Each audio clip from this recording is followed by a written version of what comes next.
Okay, better, better. Now, what we don't want to do is play like this.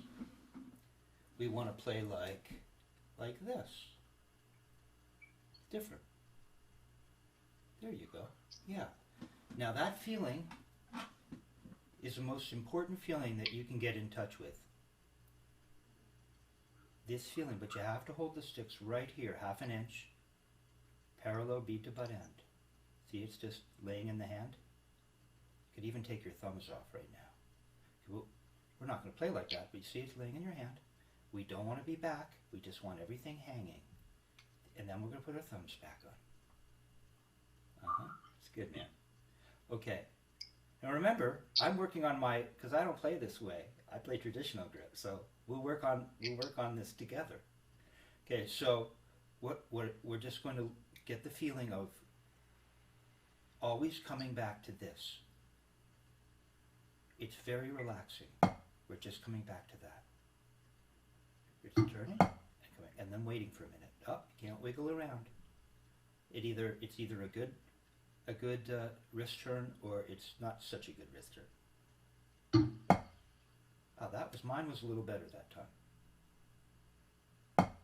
Now all we're doing is lifting it up, and it gets to the, here's another Richard Martinez-ism.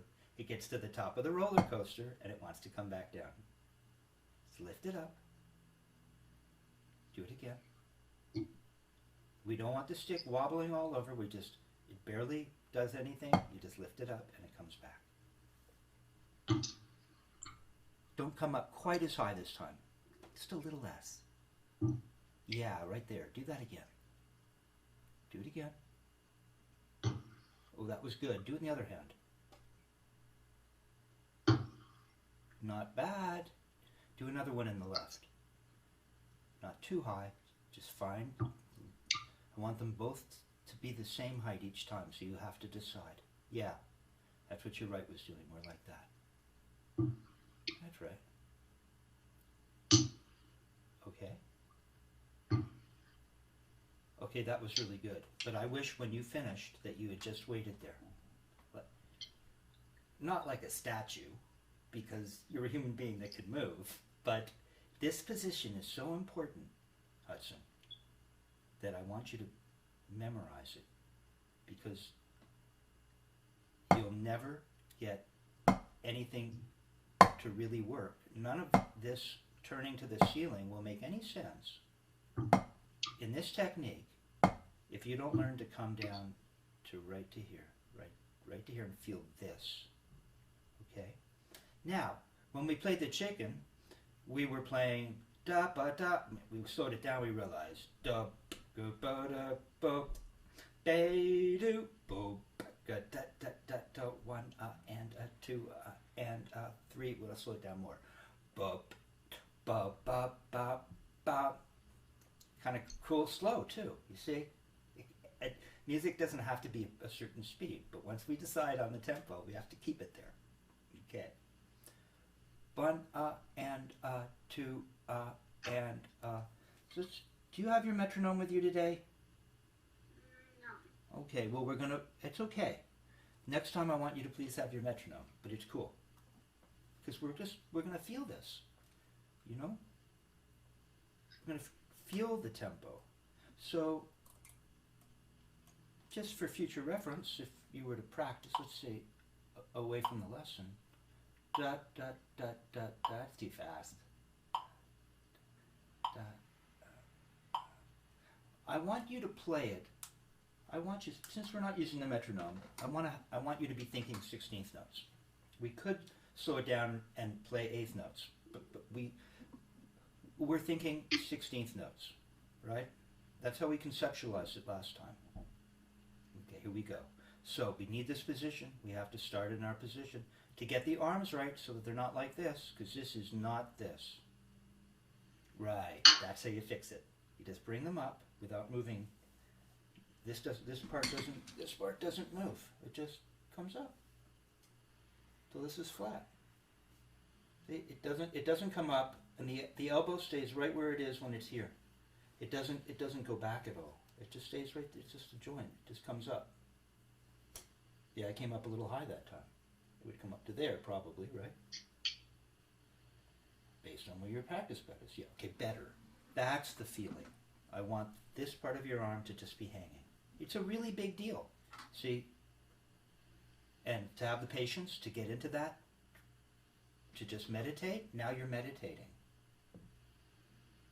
All right. So we're starting right. Not that we always start right. I had you practice at starting left too. But we're just going to play and count out loud, right? Because the only way we really know where we are is when we're counting out loud, right? You stop counting out loud, unless the rest of the band knows where one is. One could be anywhere. Okay, here we go. 1, and 2, and I'm spending a lot of time, every time I get to the surface,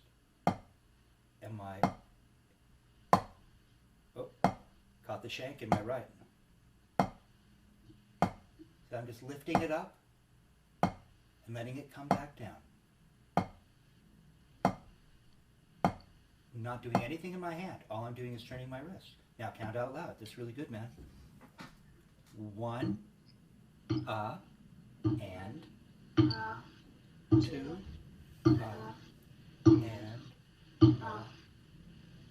okay, well, we're going to go all the way to 4, but stay in your position, because sometimes now we're being very adult about this. Okay, this is like we're taking this really seriously, and when you go to play a left, your right can't move. It shouldn't, right? It's just waiting. And when you go to play a right, your left doesn't move. Every once in a while I saw, while your other hand played, the other one kind of decided to wander around. It's that level of concentration that I'm asking for. I know, but you can do it. Go for it. One more time. Just to 2, like you did. Got to count out loud. What's the right doing? Okay, you did that routine. I don't want to make too big a deal out of that, because then you'll always be doing that, and we never take our thumb off. That was just a way to show you that, look, the stick really is like laying in the hand. Okay, that was really good. Now, remember, if we're playing oh yeah, I did it wrong. It would be 2 oh no, I'm playing the wrong thing. I wrote a tune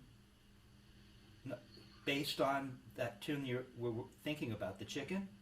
I wrote a tune called The Crabb, because I need my own tune, and it has a cool starting, and maybe one of these days I'll play that for you, and then we'll work on that. Sorry, I played my own tune, not the chicken. The chicken goes bow,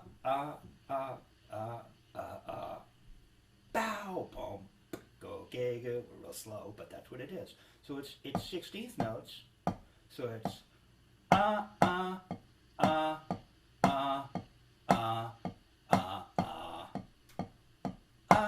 and I think I left out an accent. It's so slow. I'm so used to hearing the phrase go by much more quickly. So let's just get the first part of it. So it's a throw, right? Because we're playing an accent. You already know that. So show me a little throw in the right. And look, it comes right back down to our position. The one that we're really meditating on. Nice, man. Okay. So it's so it's yeah, so it's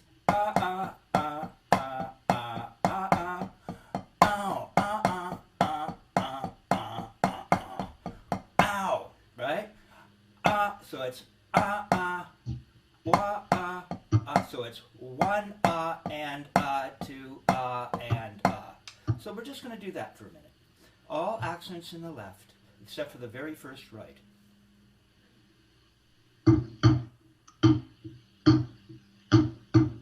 It's good, man. Not quite the pattern, but you got the idea. That's it. Now I need you to count out loud. Where are we going to go? Let's see.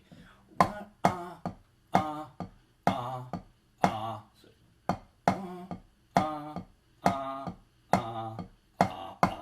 there's really 5 in the left that play accents. However you want to think about it. Oh, starts with a throw, starts with an accent.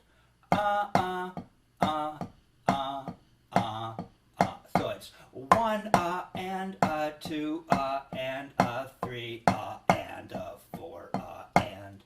So we're gonna get to this. 1 and 2 and 3 and. See if you can do that. Counting out loud. 1 and 1 and 1 and 2 and 3.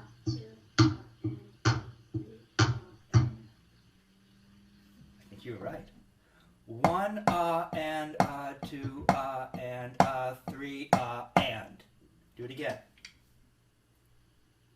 1 and 2 and. Doesn't it? It's on the and of 3. You left 1 out. Try again. 1 and 2 and. 1 and 2 and 3 and. 3 and. Try again. Count out loud. 1 and 2 and 3 and. There it is. Okay. Think we can finish it? It's already a lot. You've already climbed quite a distance. We're almost at the top of the mountain. Let's try to get the end. Let's see if we can get to the top of Mount Everest. Okay? Here we go. So, let's see if I can remember how it ends.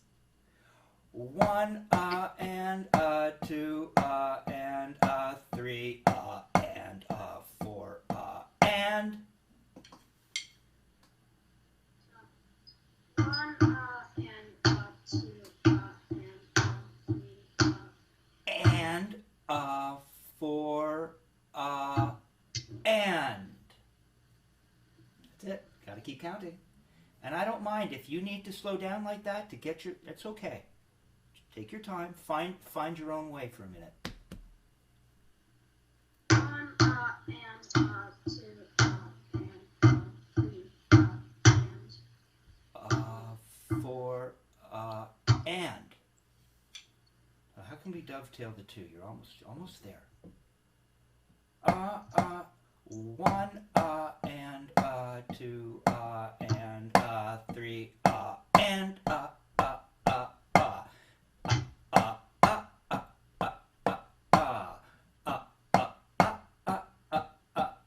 just do that. It's just 1. This is 1, 2, and 3 and 4 and. Isn't that? So it's 3, starts on the right, 3 and. Just do that, counting out loud. 3 and. Right? Does that, remember? So let's just get that. 3 and.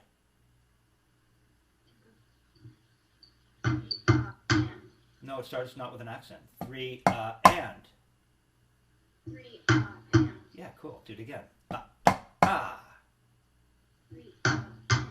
Right. 3 and 4. 3 and. They're all quiet after your big 3 and. 3 and 4. 3 and. 3 and 4 and. Starts quiet. No, starts quiet. 3 and. Wait. 3 and 4 and. Do it again. Starts quiet. 3 and 4. If you need to slow it down just a little, you can. Just a little. 3 and 4 and. Yeah. Let's see if we can. Now let's see if we can just feel it. So it's 1 and 2 and 3 and 4 and. Go for it. Count. 1 and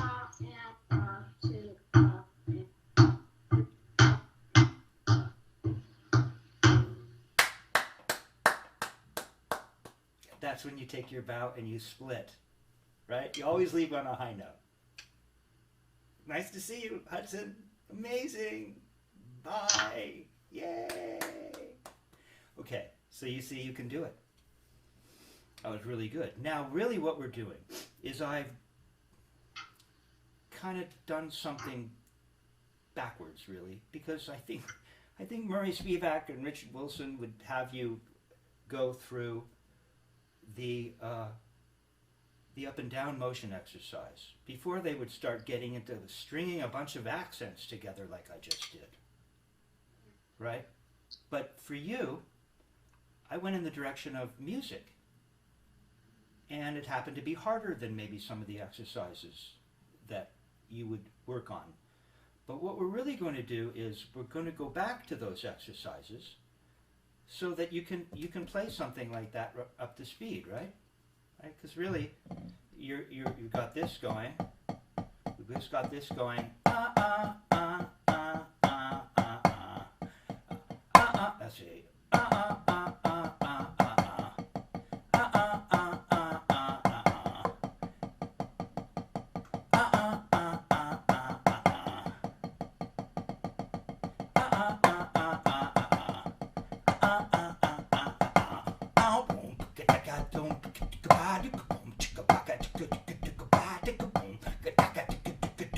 See, we're just, and then we're into a groove that you can play, and we'll get over to the drum set eventually in a minute, right? And we'll put the bass drum to the right hand on the hi-hat and the left hand playing the backbeat. It's like a simple rock beat. What's hard is to play it with this technique. I should actually say with this technique it makes it easier. But the discipline of learning this technique so that it's easier, right? We're just making these motions, right? When we go to play a rock beat, aren't we just doing this?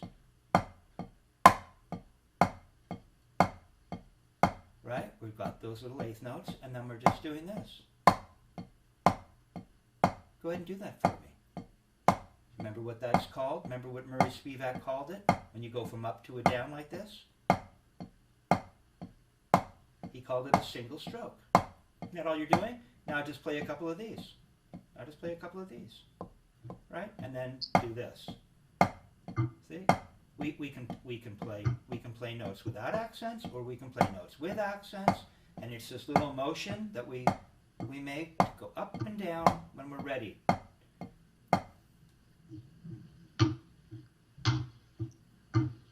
Okay, now put the other hand in between. And now we're playing the Murray Spivak, right? You have it. I've shown it to you. We've spent maybe just one lesson on it.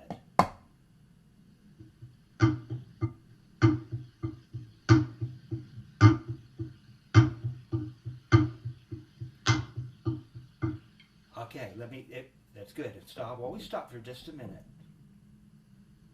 Just at the end when you're done. Just don't pull that away. Really feel this. Like again, I say it's like a statue, and it's not, but this is your position. Okay. All right. So, what I want you to notice is that there is. Remember how we have to this. I don't know. I'm using the word statue. You know, I don't know if that's the right, if that's helpful. But there is this position, right? You know, we have the thinker, right? That's your position when you're at school, and you're listening to the professor. But when we're on the snare drum, we have this position that we have fixed in our minds. We know what this, and we have it fixed in our body. We feel it. Okay, so when you did this, remember you just did this one note. You lifted it up and let it come back down, back into. Sorry, I'm going to keep my position. We just stop here like that. Go ahead and do it for me. Don't come up. Remember, I had you not come up quite so high. Right now. Yeah. Okay. Nope. Show me. Look. See where it stops. Do it again. It stops right there, like in your waiting position, right? Your statue position. That's where it stops when you make. Now I'm leaving my statue position knowingly. That's where it stops when you make a throw. Go ahead and make a throw, and it should stop. B should stop low, just like that. Right back in your waiting position. Better. Now make a little note. Go up and make a throw and stop there. There. That's it. Do that in your other hand. Yeah. Stops dead. One more time. Yeah, man. Okay. So it's really coming along. That's really the essence of what we're doing. And this stuff is already seeping in. That was a Richard Wilson line. He said, you don't have to worry about it. You just practice this stuff on the practice pad. When you go to play, you'll find that it'll have crept in like a fungus. So it'll creep in, and it's becoming part of you already. And I bet you're sounding really good on the drums, man. That's why I wanted you to. Next time you're on the set, or if you can, are you working that gig at the Sagebrush? You still doing that? I think that's next year. Okay. Well, next time, get me some video. Remember, you showed me video before you started studying, after I'd seen you play. And I pointed out, because you didn't know what you were doing. I said, look, you're making throws, you're turning your wrist, you're doing the whole thing. It was like, you looked at it and you went, oh yeah, it's what you just showed me. So you're a very natural player. We don't want to lose any of that. And don't forget, you're supposed to have fun. Go and have fun on these gigs. Okay. Good job, Hudson. So I'm going to turn this off.